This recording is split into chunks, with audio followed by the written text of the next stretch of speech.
ఆయనకి మంత్రం అంటే ఇష్టం అన్నమాట.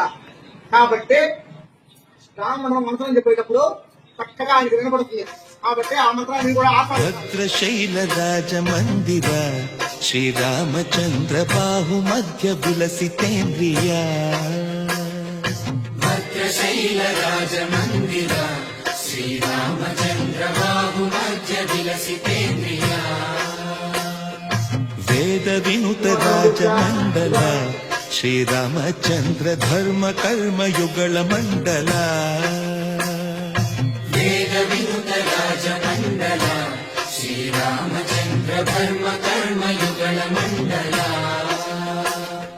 సతత రామదాస పోషక శ్రీరామచంద్ర వితత భద్రగిరి నివేశక